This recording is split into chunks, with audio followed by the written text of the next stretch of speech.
The bitter wind cut through the November air like a knife as the iron beast screeched to a halt at Lone Pine Station, and Julia Grant stepped onto the wooden platform with nothing but a worn carpetbag and a letter from a man she had never met.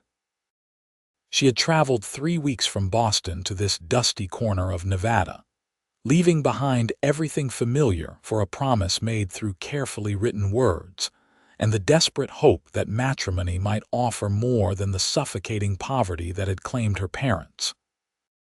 The wind immediately attacked her thin traveling dress, designed for the mild autumn she had left behind, and her whole body began to tremble uncontrollably as the reality of her decision settled over her like the gathering dusk. She clutched her bag tighter, searching the faces on the platform for someone who might be Harrison Oliver, the rancher who had promised her a home, a future, and the kind of safety she had only dreamed about during those long nights in her cramped boarding house room. The platform was sparse, occupied by only a handful of people who seemed to move with purpose toward their destinations, leaving her standing alone as the train began its departure, belching smoke and steam into the cold air. Her teeth chattered so violently she bit her tongue, tasting copper. The sun was setting behind the distant mountains, painting the sky in shades of orange and purple that might have been beautiful if she had not been so cold, so terrified, so utterly alone in a place that felt as foreign as the moon. She scanned the faces again, hoping to recognize something from the single photograph Harrison Oliver had sent, a formal portrait that showed a serious man with dark eyes and strong features, but the dim light and her own shivering made it nearly impossible to focus. Then she heard boots on wood, steady and purposeful, and she turned to see a tall man striding toward her with the kind of confidence that only came from belonging somewhere completely. He wore dusty ranch clothes, a worn hat pulled low, and an expression of concern that deepened when he got close enough to see her trembling. Without a word, without even confirming her identity, he shrugged out of his heavy sheepskin coat and wrapped it around her shoulders in one fluid motion. The coat still held his warmth, and it smelled of leather and sage and something distinctly masculine that made her feel simultaneously comforted and intensely aware of her vulnerability.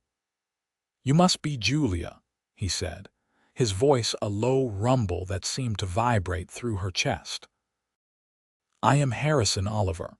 I apologize for not being here when the train arrived. There was trouble with one of the fences, and it took longer to repair than I expected." She tried to respond, but her jaw was still shaking too hard to form words, so she simply nodded, pulling his coat tighter around herself. Up close, he was taller than she had imagined, with broad shoulders and hands that looked capable of both hard work and gentleness. His face was weathered by sun and wind, with lines around his eyes that suggested he smiled more often than his serious expression currently indicated. He was perhaps 30 years old, a full decade her senior, and there was something solid about him that made her feel marginally less terrified. "Let me get your trunk," he said, glancing around the platform. "I do not have a trunk," she managed to say through chattering teeth. "Just this bag." Something flickered across his face, an emotion she could not quite read in the fading light, but he simply nodded and took the carpetbag from her numb fingers. "My wagon is just there. Let us get you somewhere warm." He placed his hand lightly on her lower back, guiding her toward a sturdy wagon hitched to 2 patient horses. The touch was respectful, barely there, but it steadied her as her legs threatened to buckle beneath her. She had not eaten since early morning, and the combination of cold, hunger, and fear was making her lightheaded. He must have sensed her weakness because his hand pressed more firmly, taking some of her weight as they walked. "Careful now," he said as he helped her up onto the wagon seat. "There are blankets behind the seat. Let me get you wrapped up properly." He moved with efficient grace, pulling out thick wool blankets and tucking them around her over his coat until she was cocooned in warmth. The shivering began to subside, replaced by a bone-deep exhaustion that made her want to curl up and sleep for days. Harrison climbed up beside her and took the reins, clicking his tongue to the horses, and they began moving away from the station toward the open land beyond. "The ranch is about an hour from here," he said, keeping his eyes on the darkening road. "I know you must be tired and hungry. My housekeeper, Mrs. Chen, has prepared a room for you and will have supper waiting. You can rest tonight, and tomorrow we can discuss the arrangements." "The arrangements," Julia repeated, her voice sounding small and uncertain even to her own ears. He glanced at her, and in the last light of day his expression softened. "I know this must be overwhelming. You have traveled a great distance to marry a stranger, and I want you to know that there is no pressure. We can take time to become acquainted before we formalize anything. I have a guest room where you can stay as long as you need." His words should have comforted her, but instead they sparked a flare of panic in her chest. But the arrangement was for marriage. "If you have changed your mind, I have nowhere else to go. I used everything I had for the train ticket." "I have not changed my mind," he said firmly. "I am simply saying that you have options. You do not have to marry me immediately if you are having doubts. I will not turn you out regardless of what you decide." She studied his profile, trying to understand this man who would offer such kindness to a stranger. "Why did you send for a mail-order bride? You seem capable enough to find a wife the traditional way." He was quiet for a long moment, and she wondered if she had overstepped. Then he sighed, the sound carrying years of loneliness. "There are not many women in Lone Pine, and the ones who are here have their own lives and families. I am a rancher, which means long hours and hard work. Most women want more than what I can offer, but I am tired of coming home to an empty house. I want a partner, someone to build a life with. Your letters suggested you wanted the same." "I do," she said quickly, meaning it. "I just want to be useful and to belong somewhere. I have been alone since my parents died, and I cannot bear it anymore." He looked at her then, really looked at her, and something passed between them in the darkness, a recognition of shared loneliness and desperate hope. "Then I think we might manage just fine, Julia Grant." The wagon rolled on through the night, and Julia found herself relaxing incrementally as Harrison pointed out landmarks she could barely see, his voice steady and calming. He told her about the ranch, about the cattle and horses he raised, about the challenges of making a living in this harsh but beautiful land. She listened, asking occasional questions, and gradually they fell into an easy rhythm of conversation that surprised her with its naturalness.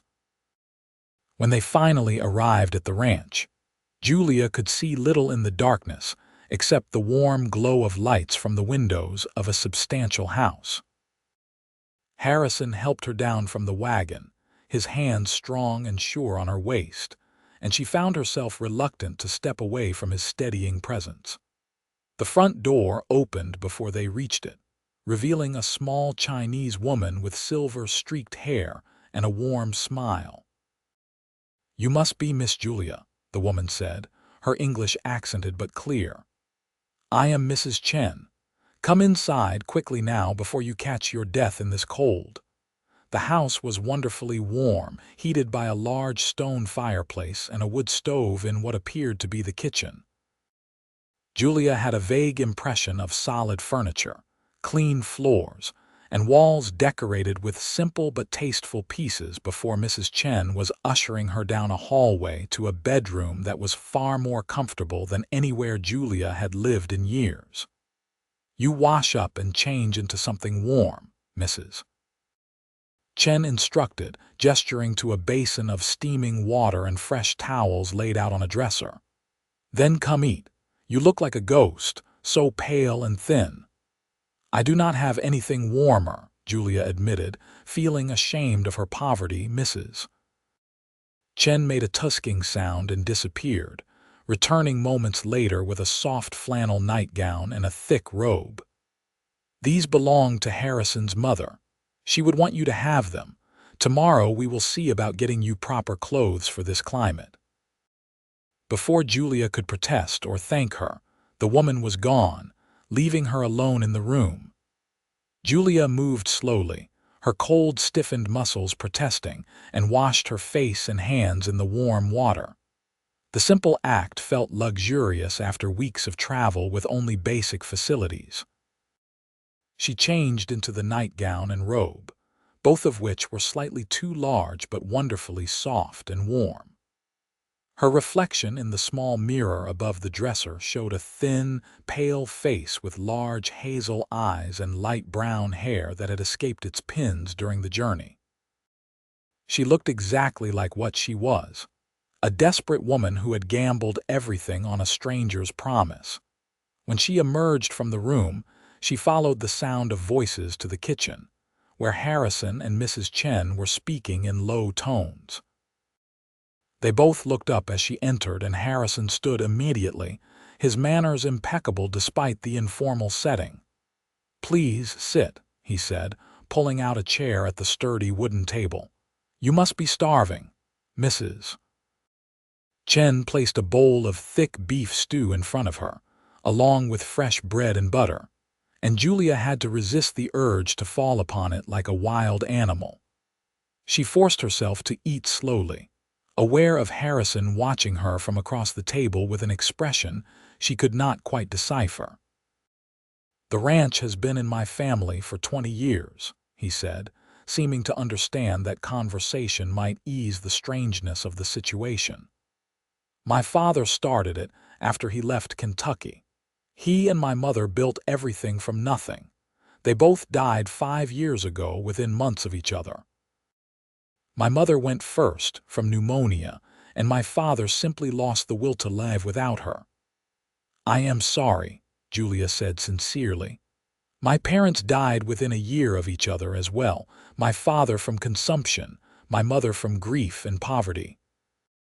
"Then you understand what it is to be alone in the world," Harrison said quietly.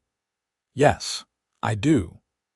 They held each other's gaze across the table, and Julia felt something shift inside her, a tiny spark of hope that maybe this arrangement might become something more than a transaction of convenience.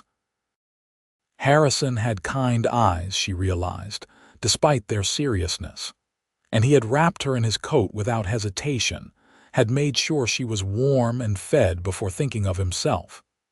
These were not the actions of a cruel or selfish man. Mrs. Chen interrupted the moment by placing a slice of apple pie in front of each of them. "Eat," she commanded. "Both of you are too thin." Harrison smiled at that, a real smile that transformed his face and made Julia's heart skip unexpectedly. "Mrs. Chen believes everyone is too thin and the solution to all problems is food." "Food helps," Mrs. Chen said with dignity. "An empty stomach makes for poor decisions." Julia ate the pie slowly, savoring every bite. It had been so long since she had eaten anything sweet, anything made with care and abundance rather than desperation. When she finally finished, she could barely keep her eyes open, exhaustion crashing over her in waves. "You need rest," Harrison said, standing again. "Tomorrow is soon enough for everything else. Sleep as late as you wish. There is no schedule you need to follow yet." Julia wanted to protest, to prove she could be useful and earn her place, but her body betrayed her with a jaw-cracking yawn. "Thank you," she managed, "for everything. For the coat, for bringing me here, for your kindness. I will try to be a good wife to you, Harrison Oliver." His expression softened further, and he reached across the table to briefly touch her hand. "I think you will be exactly right, Julia Grant. Good night, Mrs. Chen showed her back to her room, and Julia barely managed to climb into the bed before sleep claimed her. Her last conscious thought was that she was warm, safe, and fed for the first time in longer than she could remember, and that maybe her desperate gamble had not been so foolish after all. She woke to bright sunlight streaming through the window and the smell of coffee and bacon wafting through the house. For a disoriented moment, she could not remember where she was, but then it all came flooding back. The train, the cold, Harrison's coat, and the promise of a new life. She sat up slowly, noting that her body ached from the long journey, but the bone-deep cold had finally left her. The room was still comfortably warm, and she could hear the muted sounds of activity from elsewhere in the house. She washed and dressed in her traveling clothes, wishing she had something better to wear but making do with what she had. When she emerged from the room, she found Mrs. Chen in the kitchen, preparing what looked like enough breakfast to feed a small army. "Good morning," Julia said tentatively. "Can I help with anything?" Mrs. Chen turned and assessed her with sharp eyes. "You can set the table. Harrison will be in shortly. He has been working since dawn, as always." Julia found plates and utensils where Mrs. Chen directed and set 3 places at the table. As she finished, the back door opened and Harrison entered, bringing with him the smell of outdoors and animals. He removed his hat and hung it on a peg by the door, then washed his hands in a basin kept there for that purpose. "Good morning, Julia," he said, his voice carrying genuine warmth. "I hope you slept well. Better than I have in months," she admitted. "Thank you again for your hospitality." "This is your home now," he said simply. "No need to keep thanking me." They sat down to breakfast, and Julia was struck by the comfortable domesticity of the scene. Mrs. Chen served eggs, bacon, biscuits, and gravy, along with strong coffee that cleared the last cobwebs from Julia's mind. Harrison ate with the focused efficiency of a man who had work waiting, but he also took time to explain the routine of the ranch, what his days typically looked like, and what role Julia might play if she chose. "I will not expect you to do heavy labor," he said. "But running a household in this country takes work. Mrs. Chen has been managing everything alone and she could use help. There is also the garden to maintain, chickens to tend, and during roundup and branding season, feeding the extra hands. It is not an easy life, but it is honest work." "I am not afraid of work," Julia assured him. "I have been supporting myself since I was 16. I can cook, clean, sew, and manage a household budget. I may not know much about ranching, but I can learn." Harrison nodded, looking satisfied. "Then I think we will suit each other well. There is still the matter of the actual marriage. I spoke with Reverend Thomas yesterday, and he can perform the ceremony any time we wish. But as I said last night, there is no rush. We can wait until you feel comfortable." Julia considered this carefully, aware of both Mrs. Chen and Harrison watching her. "I appreciate your consideration, but I do not see the point in waiting. We both know why I am here. Delaying will only make things more awkward. If you are willing, I would like to proceed as originally planned." Something flickered in Harrison's eyes, an emotion that might have been relief or pleasure. "Are you certain you have only just arrived?" "I am certain. I did not travel across the country to waver at the final moment. Unless you have doubts." "No doubts," he said firmly. "Then we will arrange the ceremony for this Sunday, if that suits you. It will give you a few days to settle in and for Mrs. Chen to help you prepare." "Sunday will be fine," Julia agreed, feeling both terrified and oddly excited. In 4 days, she would be married to this man she barely knew. It was madness, but it was also her choice, her chance at something better. After breakfast, Mrs. Chen took Julia in hand with the determination of a general preparing for battle. They spent the morning going through the house, with Mrs. Chen explaining the routines and systems she had established. The house was well organized and clean, but Julia could see evidence of neglect in the details. Curtains that needed mending, shelves that required dusting, small repairs that had been put off. These were things a housekeeper might overlook but a wife would attend to, the subtle differences that transformed a house into a home. In the afternoon, Mrs. Chen brought out a trunk from a storage room. "Harrison's mother's things," she explained. "He has kept them all these years, cannot bear to part with them. But she would want them used, not sitting in a trunk gathering dust." Inside were dresses, shawls, a good winter coat, and various other garments, all made for life in Nevada's harsh climate. Julia ran her hands over the fabrics, feeling the quality of the materials and the skill of the construction. "These are too fine. I cannot take them." "Nonsense. You need warm clothes and these need wearing. Harrison's mother was a practical woman. She would approve." Mrs. Chen pulled out a dress in a deep blue wool. "This one will look good on you. Try it on." The dress fit reasonably well, needing only minor adjustments to accommodate Julia's slighter frame.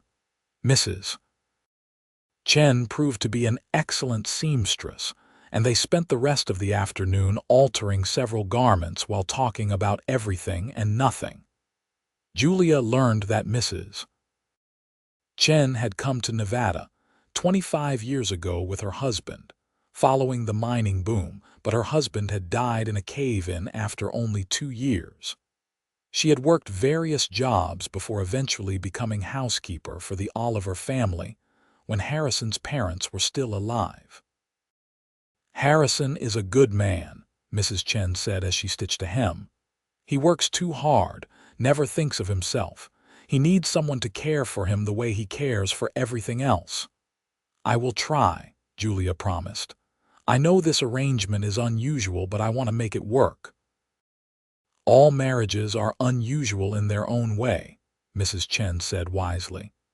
"The successful ones are where both people try. I think you will do fine." That evening, after another substantial meal, Harrison asked Julia if she would like to see more of the ranch. The November evening was cold but clear, and Julia bundled into the coat Mrs. Chen had altered for her, marveling at how much warmer she felt than she had upon arrival.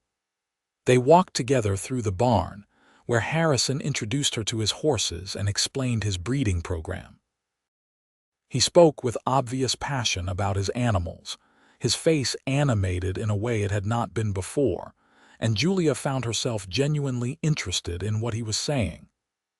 "This is Dancer," he said, stopping at a stall containing a beautiful bay mare with intelligent eyes. "She was the first foal born on this ranch after my parents started it. She is getting old now, but she is still my favorite." Julia reached out cautiously, and the mare snuffled at her hand, then allowed her to stroke her soft nose. "She is beautiful. My mother named her." She said the way she moved was like dancing. Harrison's voice carried fondness and old grief. "I was 10 when she was born. I thought she was magic." "Do you have good memories of growing up here?" Julia asked softly. "Mostly good." "It was hard work, and there were lean years, but my parents loved each other and they loved this land. They taught me that anything worth having requires effort and dedication." He looked at her then, his dark eyes serious. "I know our situation is not traditional, Julia. But I meant what I said in my letters. I am looking for a partner, someone to build a life with. I may not be able to offer you luxury or excitement, but I can offer you loyalty, respect, and a share in everything I have built. If you are willing to work beside me, I think we can create something good here." Julia felt her throat tighten with emotion. "I want that too. I want to belong somewhere, to have purpose. I know we are still strangers, but I am grateful you took a chance on me." Harrison stepped closer, and in the dim light of the barn she could see the sincerity in his expression. "I took a chance on us both. I hope I can make you happy here, Julia." "I think you will," she whispered, and meant it. The days before the wedding passed in a blur of activity.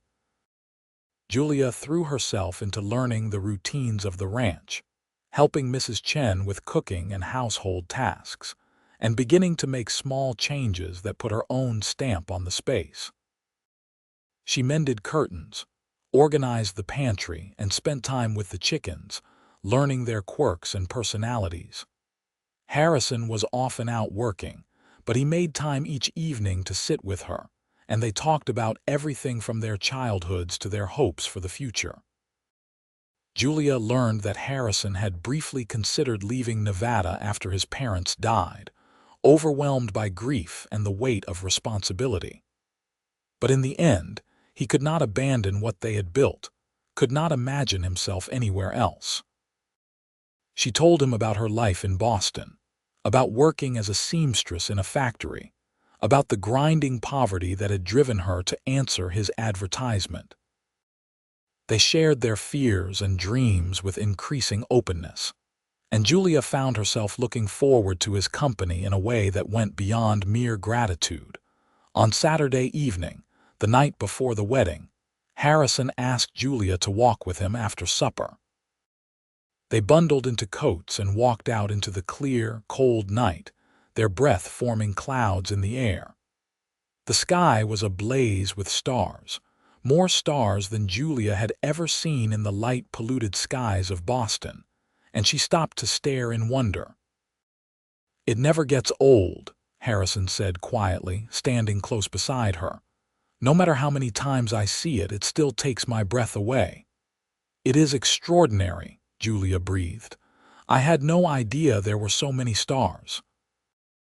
They stood in companionable silence for a moment. Then Harrison said, "Julia, I want you to know that tomorrow, when we speak our vows, I intend to keep them. I know we barely know each other, but I believe we can build something real if we both commit to trying. I will do my best to be a good husband to you." Julia turned to face him, seeing the sincerity and vulnerability in his expression. "I will do my best to be a good wife. I promise to work hard, to be honest with you, and to try to make this marriage more than just a convenient arrangement." Harrison reached out slowly, giving her time to pull away, and took her hand in his. His palm was warm and calloused from work, and his touch sent an unexpected flutter through her stomach. "Then we have a foundation to build on." Sunday morning dawned clear and cold. Mrs.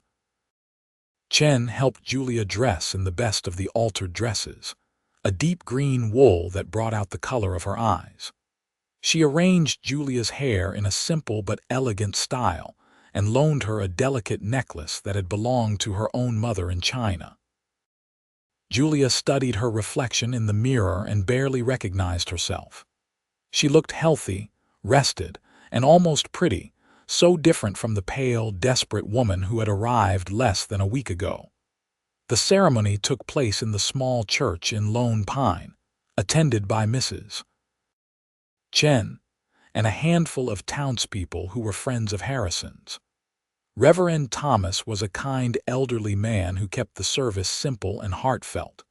Julia's hands trembled as Harrison slipped a simple gold band onto her finger, a ring that had belonged to his grandmother.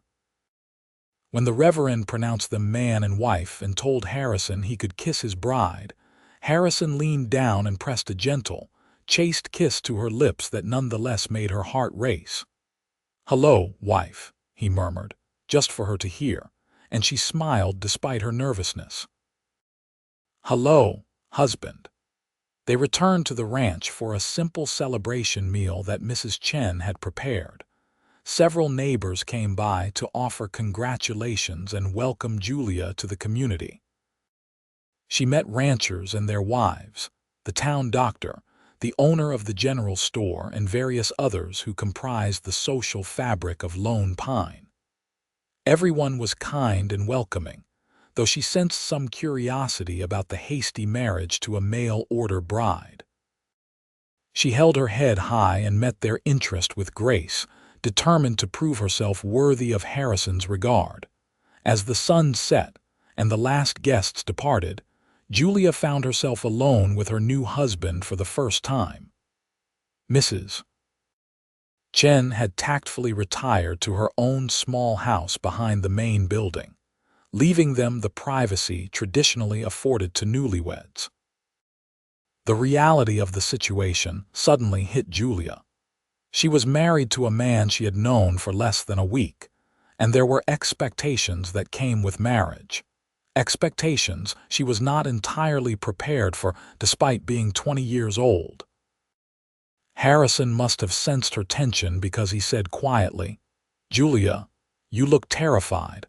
Please understand that I have no expectations for tonight beyond your company. We may be married, but we are still getting to know each other. I do not want you to feel pressured into anything you are not ready for." Relief flooded through her, followed quickly by confusion. "But we are married. Surely I expect that we will build our relationship at a pace that feels right for both of us," he interrupted gently. "Yes, we are married, and yes, eventually I hope we will have a full marriage in every sense. But there is no rush. I would rather wait until you are comfortable with me than force something that will make you miserable." Julia felt tears prick her eyes at his kindness. "You are a remarkable man, Harrison Oliver." He smiled, that transforming smile that made him handsome rather than simply serious. "I am a patient man who wants his wife to be happy. Now, would you like to sit by the fire and talk for a while? I find I am not quite ready to end this day yet." They sat together on the comfortable sofa in front of the fireplace, close enough that Julia could feel the warmth radiating from his body, but not touching. Harrison told her stories about the ranch, about funny things that had happened over the years, about his parents and their love story. Julia found herself relaxing, laughing at his anecdotes and sharing her own stories in return. At some point, her head drooped against his shoulder, and his arm came around her, holding her gently as the fire burned low. "I think it is time for bed," Harrison murmured eventually. "You are falling asleep sitting up." Julia nodded groggily, and he helped her to her feet. At the door to her room, the room she had been occupying all week, she hesitated. "Harrison, I do not expect you to sleep on the sofa in your own house. We can share a bed without. I trust you." He looked surprised, then pleased. "If you are certain you would be comfortable with that arrangement." "I am certain." So they prepared for bed separately and met again in Harrison's room, which was larger than the guest room and dominated by a substantial bed. Julia climbed in wearing the flannel nightgown that had belonged to his mother, and Harrison joined her after extinguishing all but one lamp. He kept to his side of the bed, but his hand found hers in the darkness and held it gently. "Good night, Julia," he said softly. "Good night, husband." She fell asleep holding his hand, feeling safer and more content than she had in years. The following weeks fell into a comfortable rhythm.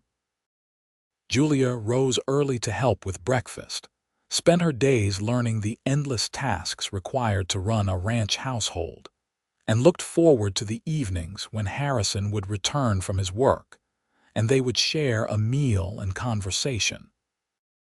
They continued to share a bed, gradually becoming more comfortable with physical closeness. Harrison would hold her as she fell asleep, and she grew accustomed to waking up in his arms, finding security in his steady presence. Winter settled over Nevada with increasing intensity.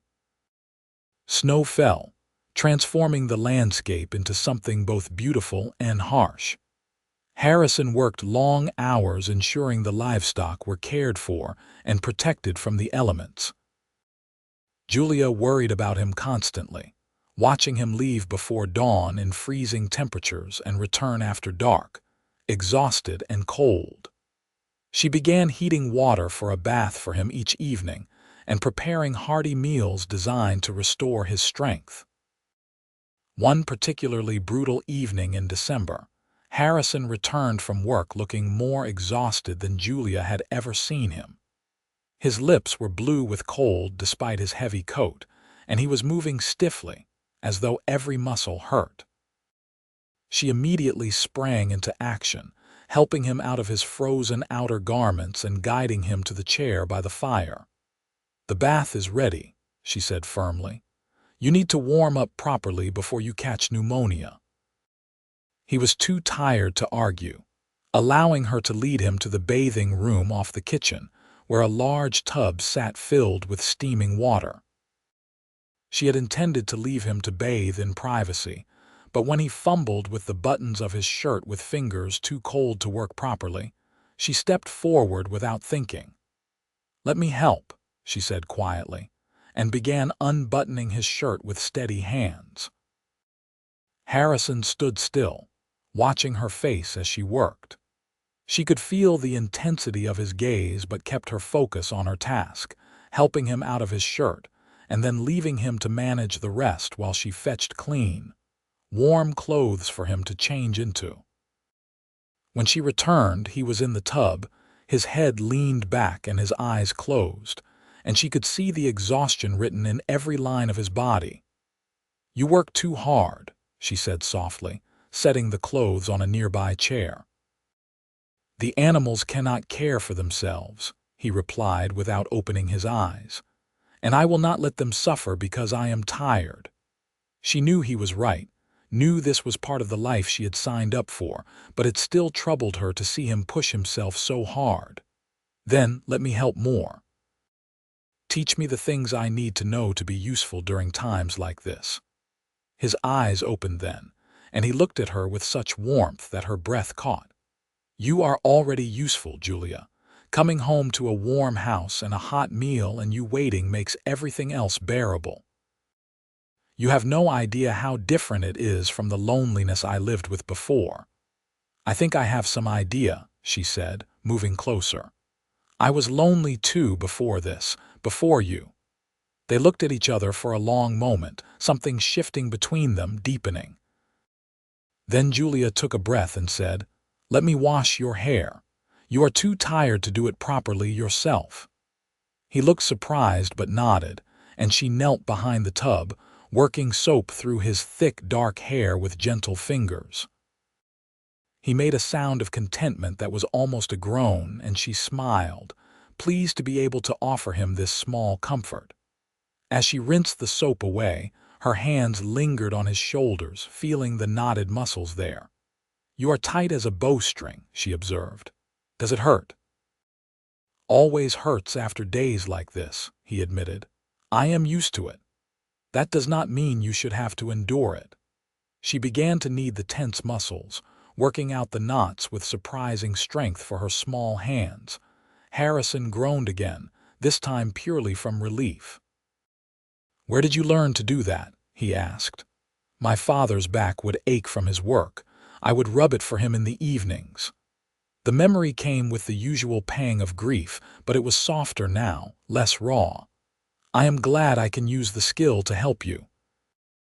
They fell silent as she worked, the only sounds the crackling of the fire and the occasional pop from the wood stove. The intimacy of the moment was not lost on Julia. She was touching her husband's bare skin, caring for him in a way that felt profoundly personal. And instead of feeling awkward or afraid, she felt a growing tenderness that surprised her with its intensity. When she finished, Harrison caught her hand and pressed a kiss to her palm. "Thank you. You have helped more than you know." That night, when they lay in bed together, Harrison pulled her close and kissed her properly for the first time since their wedding. It was not the chaste press of lips from the ceremony, but a real kiss, deep and searching. Julia responded instinctively, her arms going around his neck, her body pressing close to his warmth. When they finally broke apart, both were breathing hard. "I am falling in love with you," Harrison whispered against her hair. "I did not expect it to happen so fast, but I cannot seem to help it." Julia's heart soared. "I think I am falling in love with you too. You are nothing like what I expected and everything I needed." He kissed her again, and the kisses grew heated. His hands began to explore her body through the fabric of her nightgown, and she discovered that she wanted his touch, wanted the closeness and connection that came with physical intimacy. When he paused, clearly trying to maintain control, she whispered, "I am ready, Harrison. I want this. I want you." "Are you certain?" he asked, his voice rough with desire and restraint. "I am certain." They came together that night with tenderness and growing passion, learning each other's bodies and preferences. Harrison was gentle and patient, making sure Julia found pleasure even as he found his own. Afterward, they lay tangled together, sweaty and satisfied, and Julia marveled at how right it felt to be in his arms. "That was wonderful," she whispered, tracing patterns on his chest. He chuckled, the sound rumbling through her. "It will get even better as we learn what we both enjoy. But yes, it was wonderful. You are wonderful." She smiled and snuggled closer, and they fell asleep wrapped around each other, their marriage consummated and their hearts fully engaged. Christmas approached, and Julia threw herself into preparations with enthusiasm.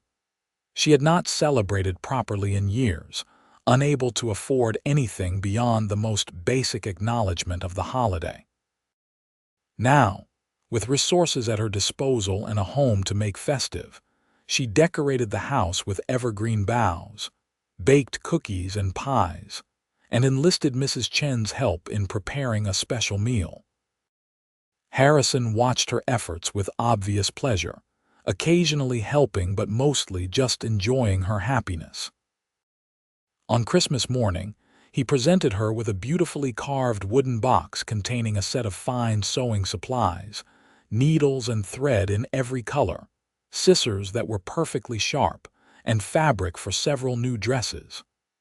"I know you like to sew," he said, as she exclaimed over the contents. "And you should have nice things of your own, not just what belonged to my mother." Julia threw her arms around him, overwhelmed by the thoughtfulness of the gift. "Thank you. This is too much." "It is exactly right," he corrected, holding her close. "You deserve to be spoiled a little." She had made him a new shirt, working on it in secret during stolen moments when he was out on the ranch. It was crafted from good blue cotton that matched his eyes, with careful attention to the fit and finishing details. When he tried it on and she saw how well it suited him, she felt absurdly proud. "I will save it for special occasions," he said, examining the fine stitching. "This is too nice for everyday ranch work." "I will make you everyday shirts too," she promised. "I want to take care of you properly."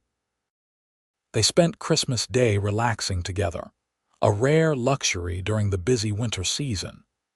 Mrs. Chen joined them for the elaborate meal Julia had prepared, and they talked and laughed late into the evening. As Julia sat between her husband and her friend, she felt a profound sense of gratitude for how much her life had changed in just 2 months. January brought brutal cold, and several severe snowstorms that confined them to the house for days at a time. Harrison fretted about the livestock, but could do little beyond making brief trips to ensure they had access to food and water. Julia discovered that being snowed in with her husband was not the hardship it might have been. They played cards, read aloud to each other, made love frequently, and talked endlessly about everything and nothing. It was during one of these conversations that Harrison said, "I want children eventually. I should have discussed this before we married, but I hope you feel the same way." Julia considered the question seriously. "I think I would like children. I am a little frightened of childbirth, but I want a family. I want our children to grow up here with space to run and work to teach them character." "I am frightened of childbirth too," Harrison admitted. "My mother nearly died when I was born, but I also want to fill this house with life and laughter. I want to give our children what my parents gave me." "Then we are agreed," Julia said, kissing him softly. "When it happens, it happens." It happened sooner than they expected. By February, Julia began to suspect she might be pregnant. Her monthly courses, always regular, failed to arrive. She felt queasy in the mornings and found herself crying over small things that would normally not affect her. She said nothing to Harrison at first, wanting to be certain, But when a full 6 weeks had passed with no sign of her courses and the nausea continued, she confided in Mrs. Chen. The older woman smiled broadly. "I wondered. You have that look about you, that special glow. You should tell Harrison soon. He will be thrilled." Julia waited for the right moment, finally deciding to tell him one evening when he returned from work in a particularly good mood. She had prepared his favorite meal, and after they finished eating, she took his hand and placed it on her still flat stomach. "I think we are going to have a baby," she said simply. "I am fairly certain, though it is still early." Harrison's face went through a remarkable series of expressions: surprise, joy, fear, and then pure elation. "Truly, you are certain as I can be without a doctor's confirmation. All the signs are there." He pulled her into his arms, holding her so tightly she could barely breathe. "A baby, our baby, I had hoped, but I did not expect it to happen so quickly." "Are you happy?" she asked, though his reaction made the answer obvious. "I am terrified and ecstatic in equal measure," he admitted. "But yes, I am happy, so very happy." He insisted on riding into town the next day to fetch the doctor, despite Julia's protests that it was too early for such measures. Dr. Harrison, an older man with kind eyes and steady hands, examined her and confirmed what she already knew. "I would estimate you are about 7 weeks along," he said. "The baby should arrive sometime in September, all being well. You are healthy and young, and I see no reason to expect complications. But I want you to come see me monthly so I can monitor your progress." Harrison nodded seriously, already taking mental notes. "She will be there. Whatever she needs, whatever the baby needs, cost is no concern." The doctor smiled at his earnestness. "Babies need relatively little beyond love and attention. But it is good to see a husband so dedicated to his wife's welfare." As winter slowly gave way to spring, Julia's pregnancy became more apparent. Her stomach began to swell, and she had to let out her dresses to accommodate her changing body. Harrison became almost comically protective, trying to prevent her from doing any heavy work and hovering whenever she seemed the slightest bit tired. She found it both endearing and occasionally frustrating, having to remind him that pregnancy was not an illness, and she was perfectly capable of continuing her normal activities. "I just want to keep you safe," he said, when she gently chided him for his overprotectiveness. "You and the baby are the most important things in the world to me. We will be safer if you let me maintain my strength by continuing to move and work," she countered. "I promise I will tell you if I need help or if something feels wrong, but you have to trust me to know my own body." He nodded reluctantly, trying to pull back, though Julia noticed he still watched her carefully and jumped to help whenever he thought she might need it. She decided it was sweet rather than suffocating and let him have his small interventions. As spring progressed into summer, the ranch became a hive of activity. There were calves to brand, cattle to move to summer pastures, and endless repairs to make after the harsh winter. Harrison hired several temporary hands to help with the work, and suddenly, Julia found herself cooking for a small army of men. She rose before dawn to prepare enormous breakfasts, packed lunches for the men to take with them, and then spent the afternoon preparing hearty dinners. It was exhausting work, especially in her condition, but she refused to complain. Mrs. Chen helped as much as she could, but she was getting older and could not maintain the pace. Julia finally insisted they hire a girl from town to help during the busy season. Mary Murphy was 16, the daughter of an Irish immigrant family, and grateful for the work. She proved to be a quick learner and hard worker, taking much of the physical burden off Julia. "You should have hired help sooner," Harrison said when he saw how much easier things became with Mary's assistance. "You were doing too much. I wanted to prove I could handle it," Julia admitted. "I wanted to be worthy of being your wife." He pulled her close, his hand resting on her swollen belly where their baby kicked vigorously. "You proved that the moment you stepped off that train. Everything since then has just been confirmation. You never have to prove yourself to me, Julia." In July, as the summer heat became oppressive and Julia grew large and uncomfortable, Harrison surprised her by announcing they would be going into town for the county fair. "You have been working nonstop for months," he said.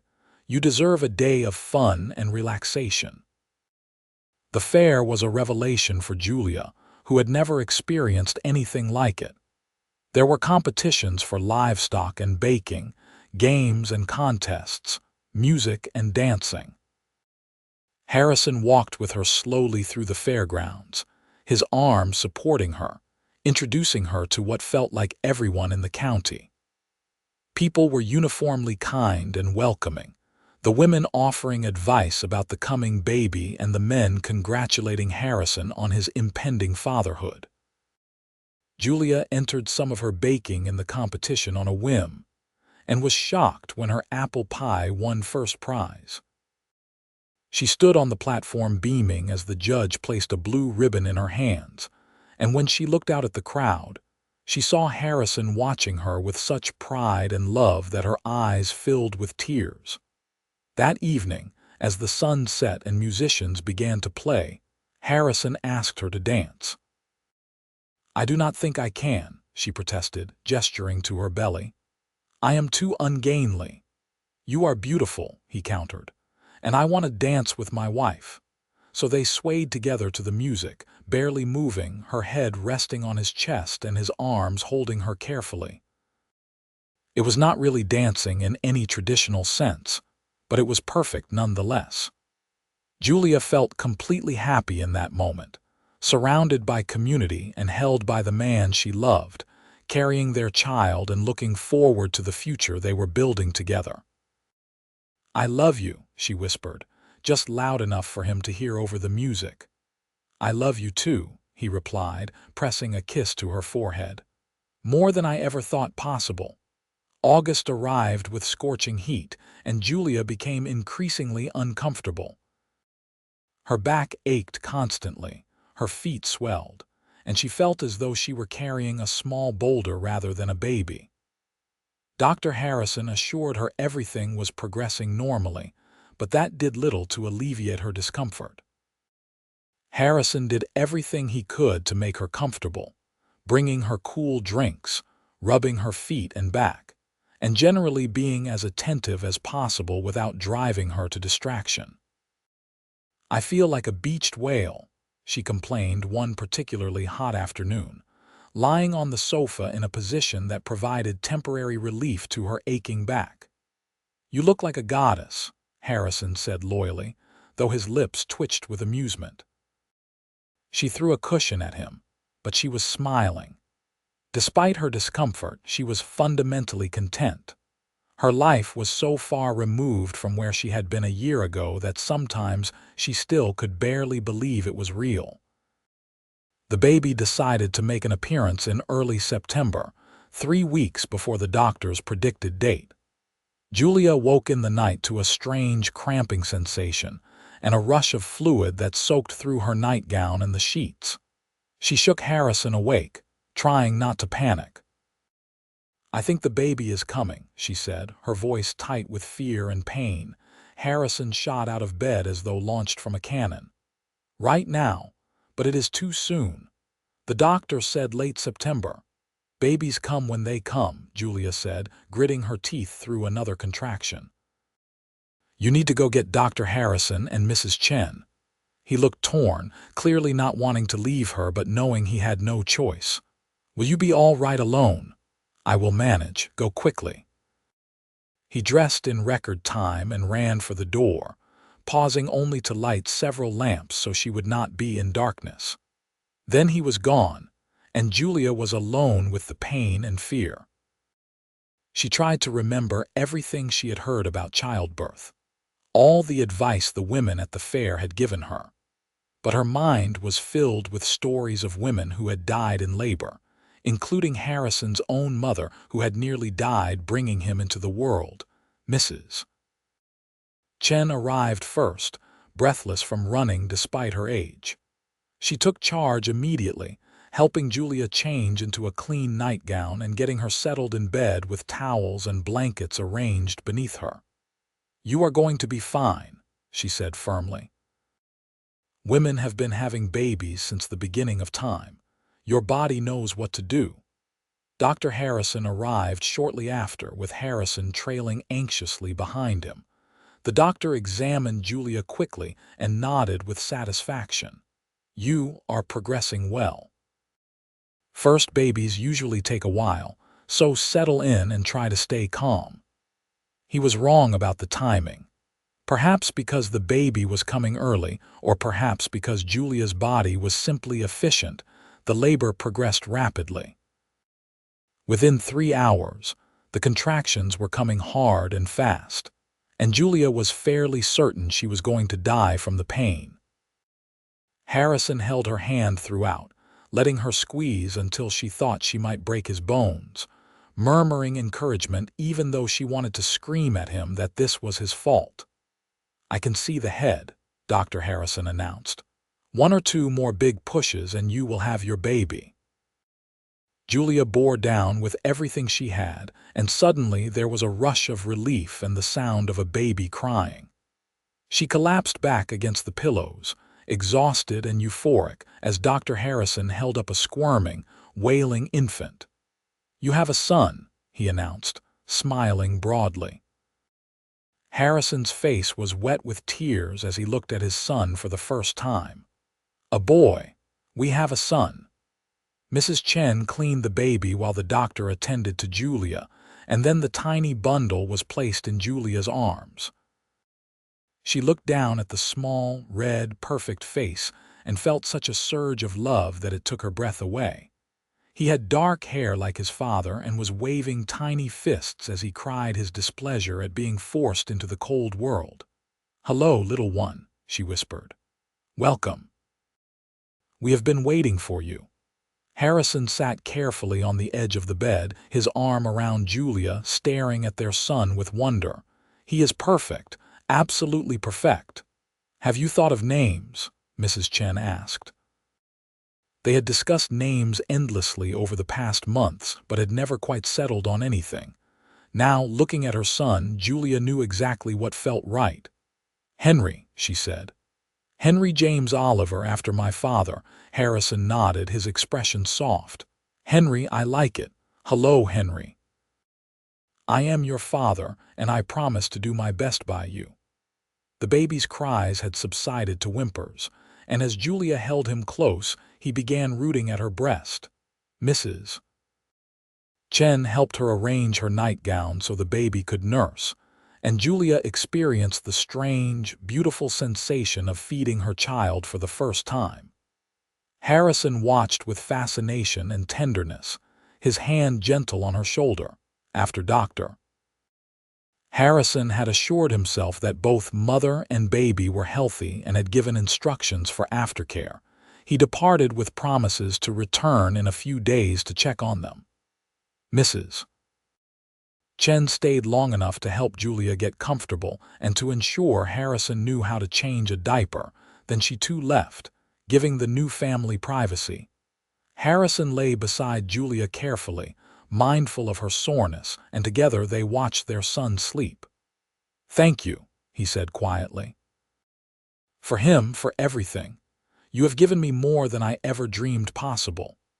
"We gave it to each other," Julia corrected, leaning her head against his shoulder. "I stepped off that train expecting nothing more than survival, and you gave me love, partnership, and now a family. You wrapped me in your coat that first day, and you have been keeping me warm ever since." He kissed her gently. "I will keep you warm forever, you and Henry both. My family." "Our family," she agreed, and smiled as their son made a small sound in his sleep. The weeks after Henry's birth were a blur of sleepless nights and constant demands.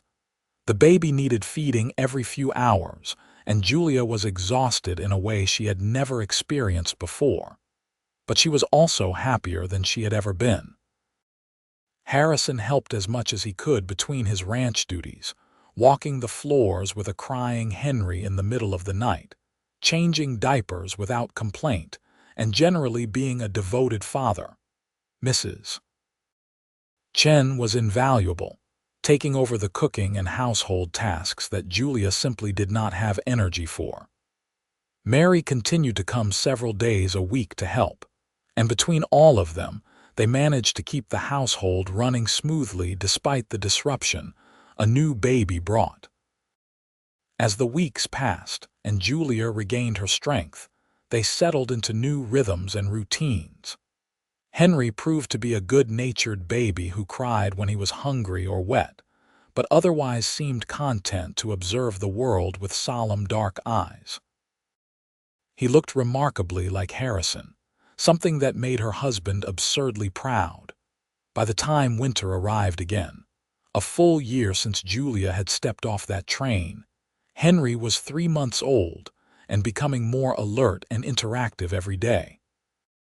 Julia marked the anniversary by baking a special cake, and that evening after Henry was asleep, she and Harrison sat together by the fire, reflecting on everything that had happened.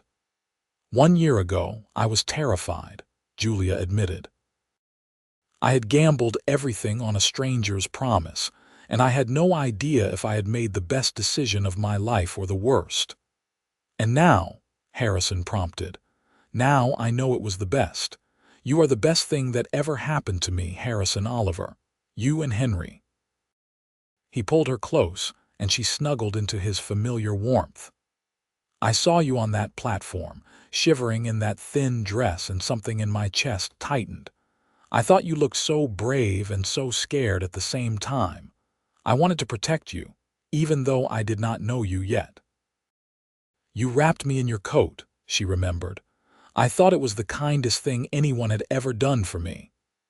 "I wrapped you in my coat, and somehow you wrapped yourself around my heart," he said softly. "I thought I was arranging a practical marriage, a partnership of convenience.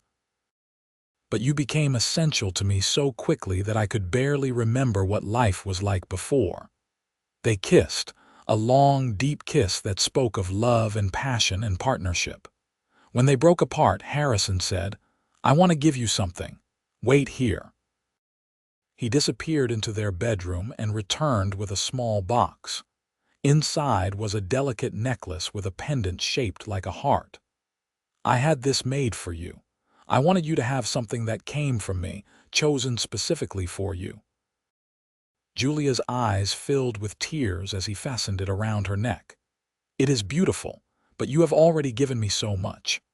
I will spend the rest of my life giving you things," he promised.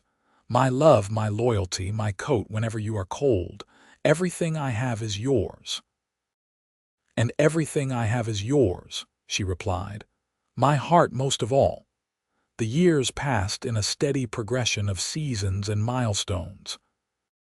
Henry grew from an infant to a toddler, taking his first steps in the ranch house parlor and speaking his first word, which was Dada, to Harrison's delight and Julia's mock indignation.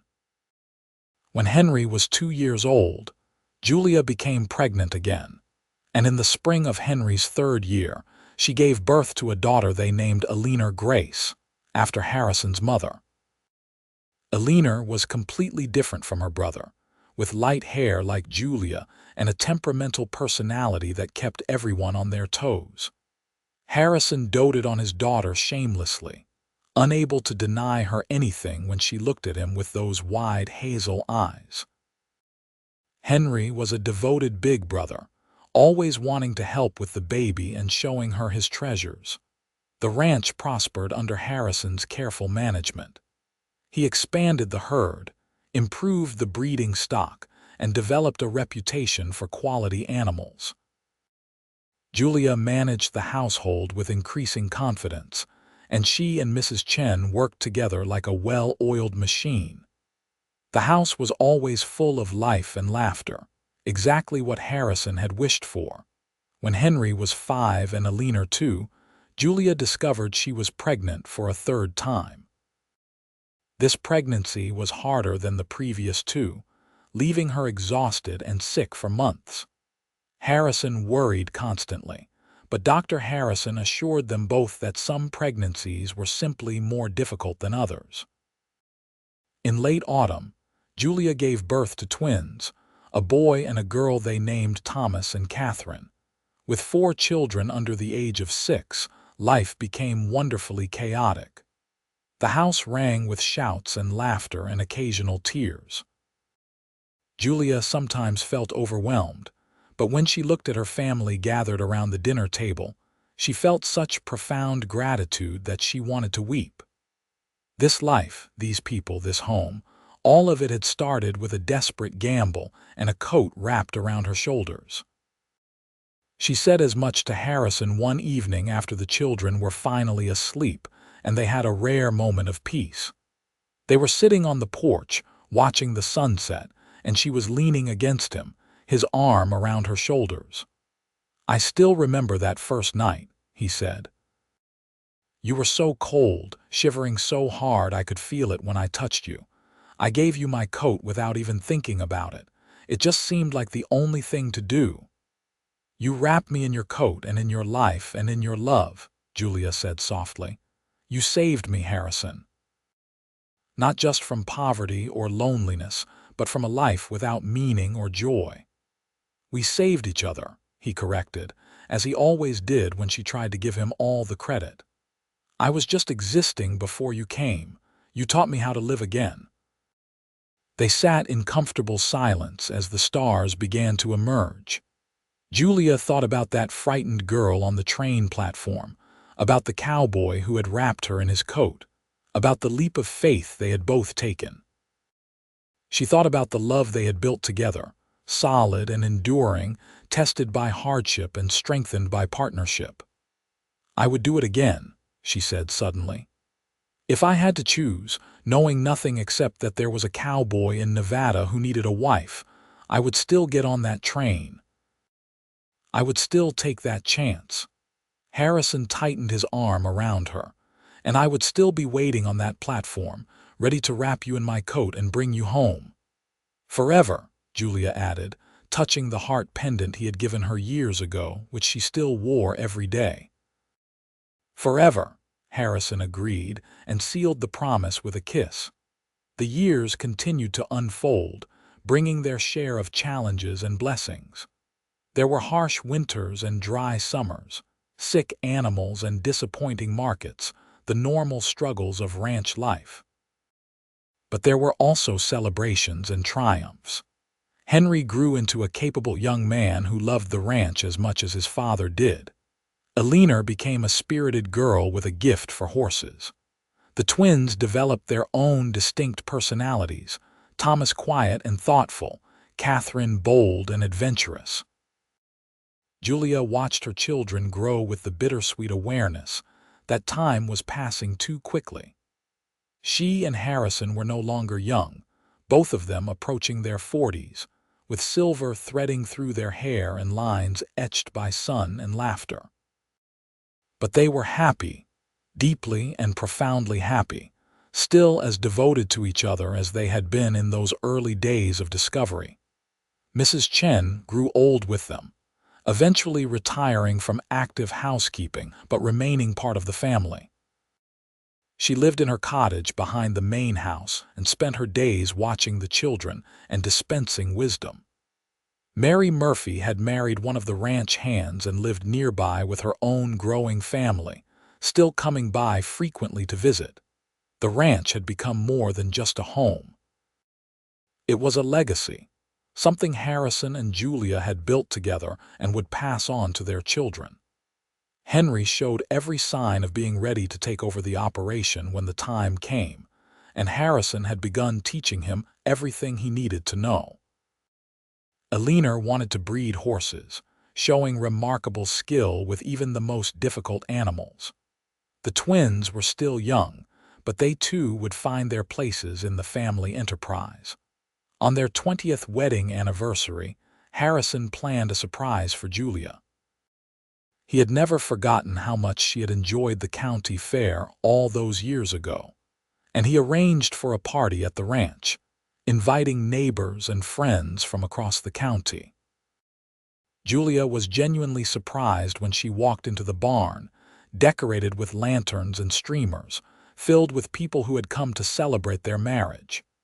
20 years, Harrison said in his toast, raising his glass.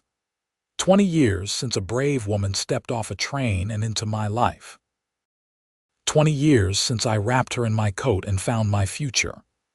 Julia, you are the best partner, the best wife, and the best mother I could have imagined. Here is to 20 more years and to forever. Everyone cheered and drank, and Julia wiped away tears as she looked at her husband, still handsome despite the silver in his hair and the lines on his face, still capable of making her heart skip when he smiled at her a certain way. 20 years since you saved me, she said when it was her turn to speak. 20 years since you offered me warmth and kindness when I had nothing to give in return. You taught me what love looks like, Harrison Oliver. You taught me that taking a chance can lead to everything you ever wanted. I love you more today than I did that day in the church, which I would not have thought possible then. Thank you for wrapping me in your coat forever. They danced that night, really danced for the first time since that long-ago county fair. Their children watched with varying degrees of amusement and embarrassment as their parents swayed together, lost in their own world. Henry, now 17 and beginning to understand adult relationships, watched his parents with new appreciation for what they had built together. As the party wound down and the last guests departed, Julia and Harrison walked through their home, checking on their sleeping children. Henry in his room, transitioning from boyhood to manhood. Eleanor at 12, caught between childhood and adolescence. The 8-year-old twins sharing a room, tangled together in sleep as they had been since birth. We made all of this, Julia said wonderingly, standing in the doorway of the twins' room. From nothing but hope and determination, we made this life. Harrison came up behind her, wrapping his arms around her waist and resting his chin on top of her head. We made it together. Everything we have, everything we are, we built as partners. They retired to their own room, the room they had shared for 20 years, and made love with the familiarity and passion that came from truly knowing another person. Afterward, lying in the darkness, Harrison pulled Julia close just as he had every night for 2 decades. "Are you warm enough?" he asked, as he sometimes still did, particularly on cold nights. She smiled at the familiar question. "I am always warm when I am with you. You wrapped me in your coat that first day, and you have been keeping me warm ever since." "Always," he promised. "Forever." Years continued to pass, marked by the rhythms of ranch life and the milestones of a growing family. Henry married a sensible young woman named Sarah and began running the ranch alongside his father. Eleanor married as well, to a horse breeder from California, but she stayed nearby, establishing her own breeding operation with Harrison's help. The twins went off to school in Carson City, but returned every summer, still devoted to the ranch and their family. Julia became a grandmother, marveling at the sight of Henry's wife holding a tiny baby, the next generation of the family they had created. She thought about that desperate girl on the train platform, about how impossible this future would have seemed then, and she felt overwhelmed by gratitude for the path her life had taken. Harrison retired gradually from active ranch management, turning over more and more responsibility to Henry while remaining available for advice and assistance. He and Julia found themselves with more time together, time they spent riding through the ranch lands, visiting their children and grandchildren, and simply enjoying each other's company. On a crisp November afternoon, Almost 30 years to the day since Julia had first arrived in Lone Pine. She and Harrison stood on the platform at the train station, waiting to pick up Alina and her family who were coming for a visit.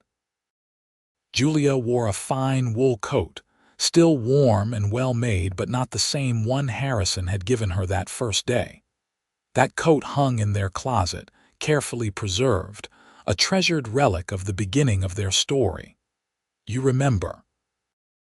Harrison asked, looking at the same platform where they had first met.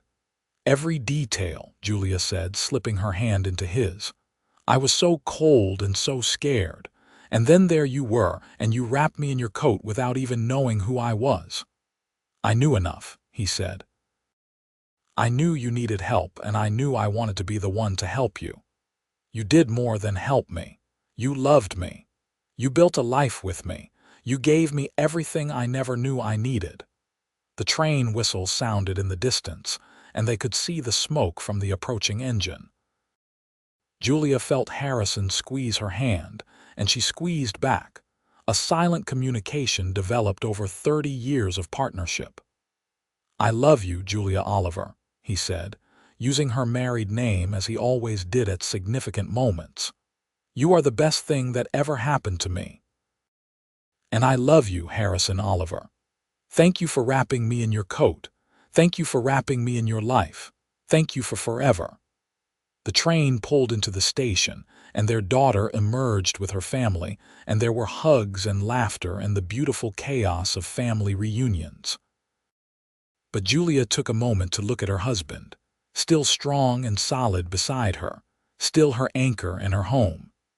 She thought about that desperate gamble she had taken so long ago, about the cowboy who had offered her his coat and ended up offering her the world. It had been the best decision of her life, getting on that train to Nevada. And every day since, through all the challenges and joys, through children and grandchildren, through harsh winters and beautiful springs, Harrison had kept his unspoken promise from that first moment. He had wrapped her in his coat, in his love, in his life, and he had kept her warm forever.